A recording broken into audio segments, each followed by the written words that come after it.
All right, you guys, just got back here from the St. Lawrence River, and I kind of want to go over my setup that I was using while I was fishing out there for the tournament for the Bassmaster Open.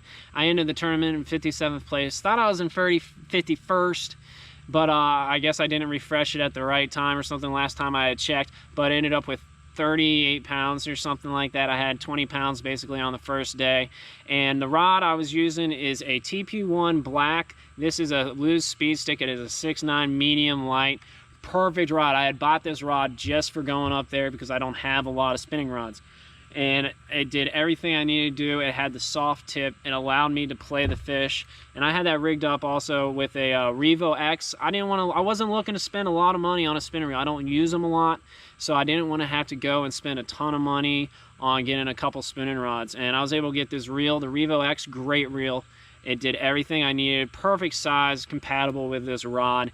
And the reel, I believe, is a $99 price point. The rod, I believe, was I'm going to just go keep it safe and say about a $130 price tag maybe on this rod.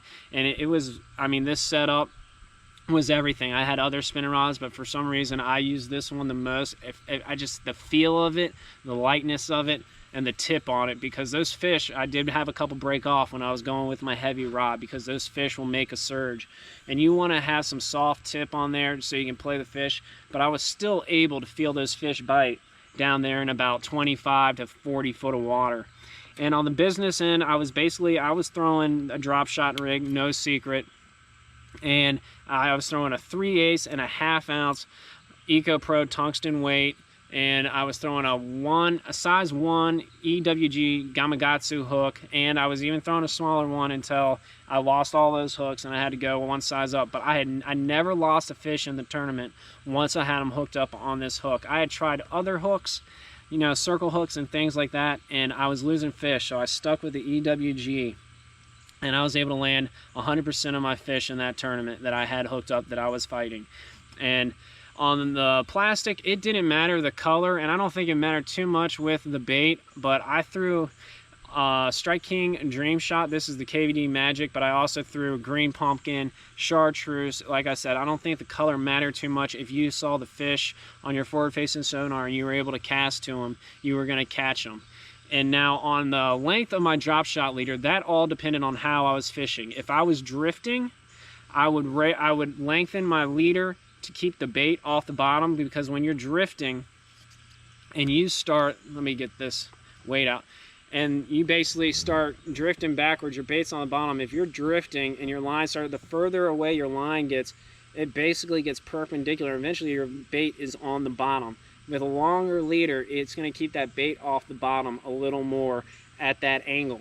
But occasionally I would notice if I dropped down or cast it to a fish, sometimes they wouldn't want that bait off the bottom, and I'd have to drop the rod tip and let the bait basically slack line fall down to the bottom. And a lot of times that's when I got my bite. And when I get bites like that, then that's occasionally I would just pick up a Ned rig. But 100% of my fish in the tournament came on the drop shot. Again, that is a Revo X $100 reel, and the rod was the TP1 Black 6'9" medium light.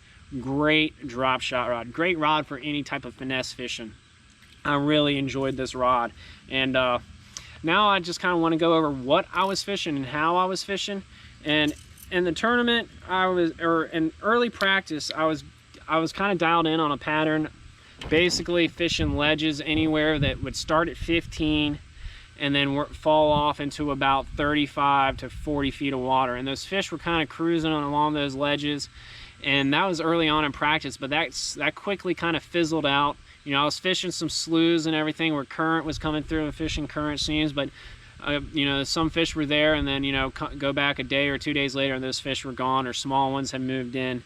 But as I got closer to the tournament, I started keying more in on what I'd been looking for the whole time I was there, was just rock piles and boulder fields. And I caught some early on in practice, but it hadn't really panned out.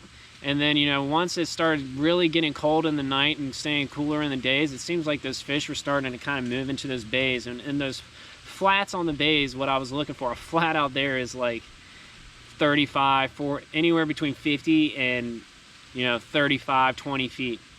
And so I was keying in and idling those flats out there in the bays, and I was just marking boulder piles and rock piles, and I would just run through during the tournament and scan around, and those fish would use the contour lines to cruise from boulder to rock pile, etc. And I would just scan around those boulders and rock piles looking for fish, and when I'd see them, I would cast to them.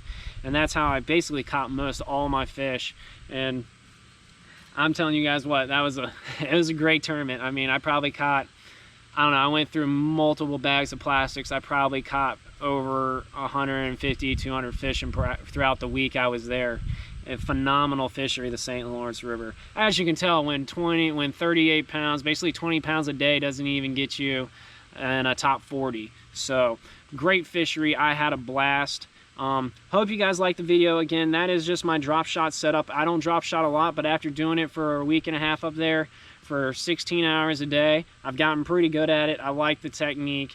There's a lot of things you need to learn. I've slowly learned a lot, like the trick with, you know, lengthening the leader. You gotta let the fish tell you what they want. If you're not getting bit, maybe shorten your leader because they want it on the bottom, like I said. And like when I got bit on the bottom, that's when I pick up that Ned rig. But again, guys, that's my setup. That's what I use. I had 10-pound Power Pro braid with 10-pound with an 8-pound fluorocarbon leader. I used Berkeley fluorocarbon 100%, and I use the Power Pro. And a lot of people, and even me, I kind of asked, I was like, well, why would you want to use 10? Well, and the more I thought about it before I went up there, I was like, well, with using a 10-pound braid and an 8-pound leader, you know, yes, the fish are not going to be able to see the line as well, but the thing is, when you're fishing deep, you don't want to have all that drag, especially in current. The thicker the diameter of the line and the leader, the more drag you're going to have on that bait through the current, and you're not going to be able to fish effectively. You know, you're not going to be able to get your bait down quick.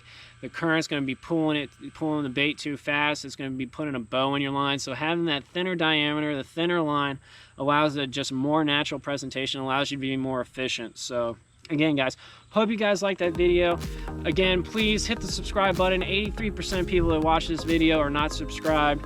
If you guys could just hit that subscribe button, it is free. And if you don't like the videos after a while, you know, you can always unsubscribe. So please, if you could go ahead, hit that subscribe button, it'll really help me out in the long run. And I appreciate it, guys, and I look forward to giving you guys another video here soon.